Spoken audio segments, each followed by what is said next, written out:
Are you or someone you know looking to buy or sell a home? When you use a HomeGain Realtor to buy or sell a home, you can get $150. Visit homegain.com and click on the Promo 150 banner at the top of the page to get started. Compare HomeGain Realtors and choose your favorite. Complete your home purchase or sale transaction with a HomeGain Realtor, and HomeGain will pay you $150. Get started today by going to homegain.com.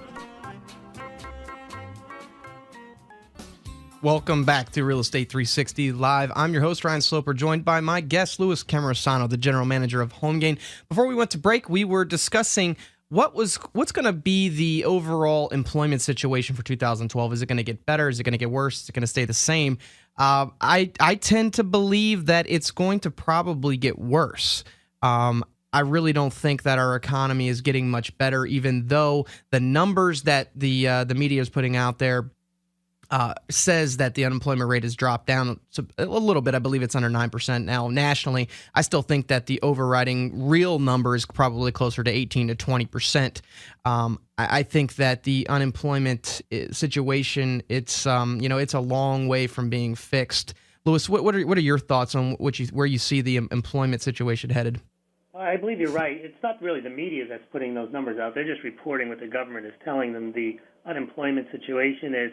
But it reminds me of that Mark Twain quote about the three types of lies, damn lies, and statistics. And you're pointing out that the unemployment rate has gone down, but what if they were to include the cumulative effect of all the people that have lost their jobs, that have burned through their unemployment, and are no longer included as unemployed? What would the unemployment rate be then? I mean, what they have to show, and they've done a survey, and I'm sure the president is aware of this, that no president has ever been elected when the unemployment trend is getting better. Has not been reelected when the unemployment trend is getting better. So he can get reelected even with an 8% unemployment rate as long as he shows steady improvement in that unemployment rate. Yeah, and that's kind of what I was getting at. Is it's like the government skewing the numbers to make it look like it's getting better headed into the elections, and that's going to make it look like he is doing something that having an effect on the economy in a positive light. Right, and you see the same with inflation statistics. They use hedonics to show that inflation really isn't as prevalent as it is. They substitute beef for chicken, even though both of them go up. They say, well, people will eat chicken. So if chicken goes up, but chicken is still less than beef, you can actually show a decline in the cost of food if they just switch out from beef to chicken in the inflation basket that they use. Yeah, and not to mention that core number that they use, they factor out food and energy, which is probably, I'd say, 50% of the majority of people's budget every month is gas and food. Well, they do the same thing with productivity as well, with productivity statistics.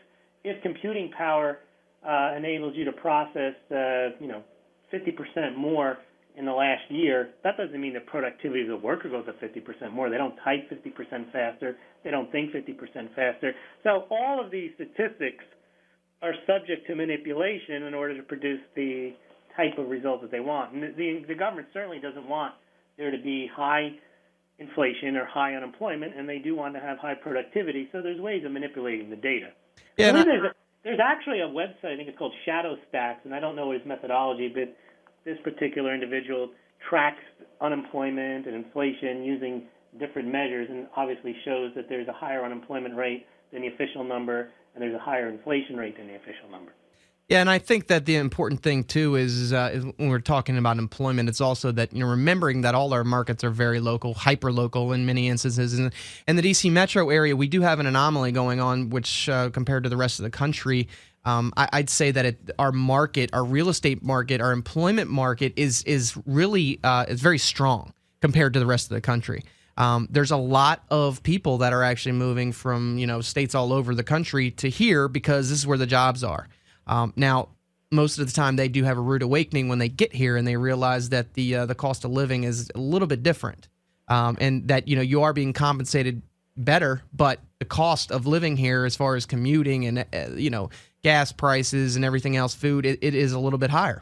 And we did show on one of the shows a survey that indicated that 3 of the 5 richest counties in the United States are in the D.C. metro area. Yes, that is correct.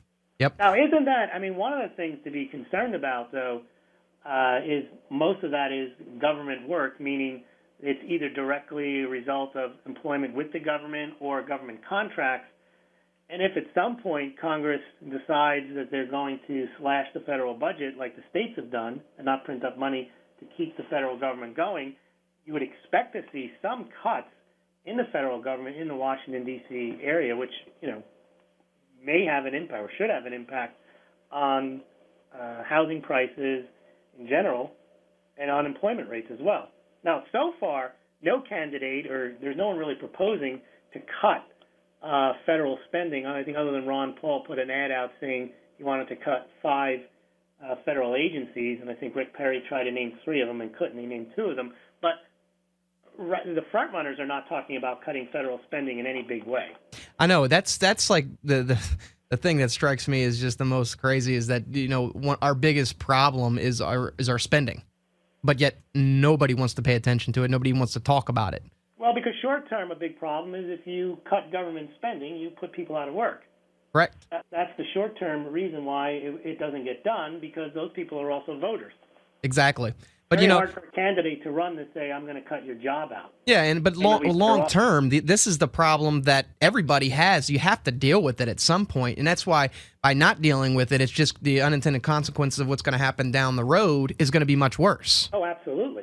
I mean, I could see this coming from a while away, and that's why I tell anybody that I come in contact with, if they are looking to get into the real estate market, let's say they already have one home, or if they want to buy investment properties, and they have the ability to qualify, it makes sense. I mean, I've ran into, I can't even tell you, countless cash buyers lately, Louis, that are all, what they're actually doing is to get the contract to go through first, they're taking and putting their cash down. Let's just say it's a $200,000 property, paying cash for it.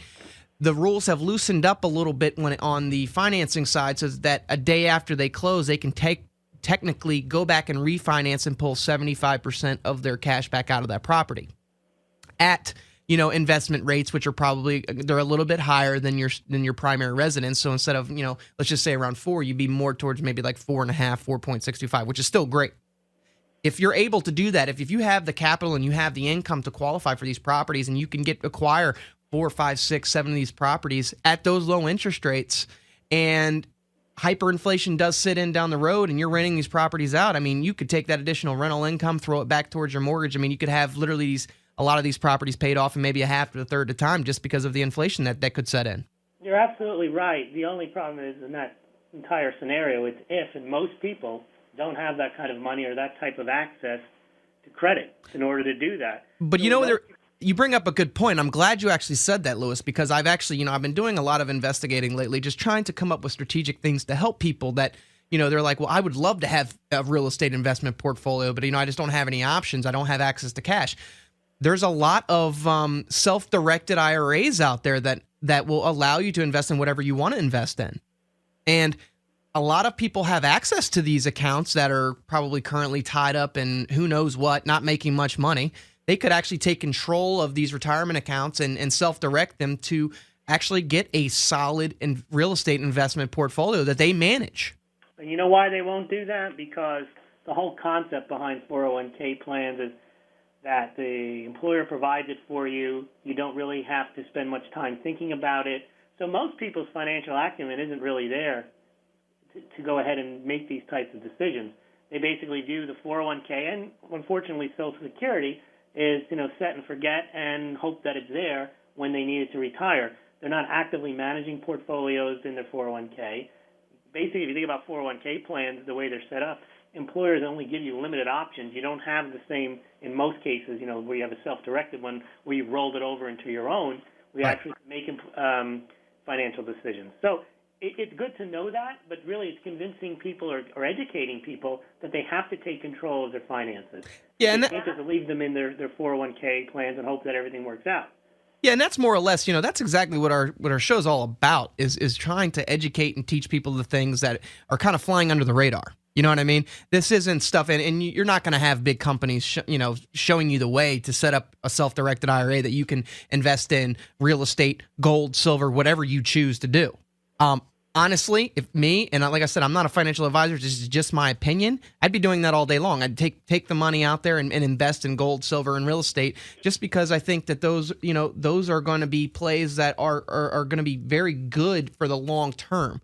Sure, and the reason why people don't have financial acumen is almost because the prevailing sentiment is we want to protect people against their own poor financial decisions, so they won't put into 401k options the ability to self-direct your IRA.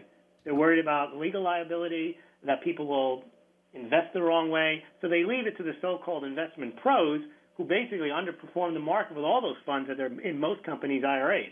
And a majority of those companies, they're making money regardless of whether the client makes money or loses money. They're making it off the fee. Exactly. And they're making it off also telling the administrators of the plan that they know better and trust us, and you don't want to go into any of these other type of riskier investment options. And then most people don't have any financial exposure to them, and that's one of the reasons why gold and silver, people say, well, gold and silver are going to go up because of all the financial crisis and because of the dollar crisis and so on.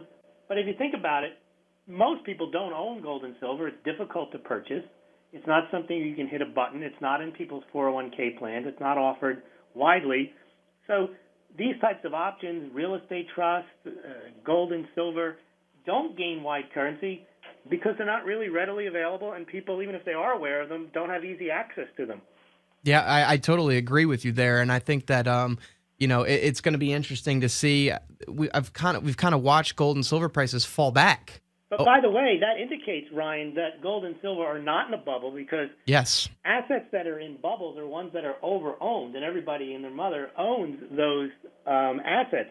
Really, if you look at institutions, they don't have 5-10% of their portfolios in precious metals. Nope. And the average person, if their exposure to the financial assets and the financial markets are through the institutions, so there really isn't a bubble in those assets because the markets in those are relatively small. Yeah, I totally agree with you. When we come back, Lewis, we're going to jump into where we see gold and silver prices going by the end of 2012. When we come back, thank you for listening to Real Estate 360 Live.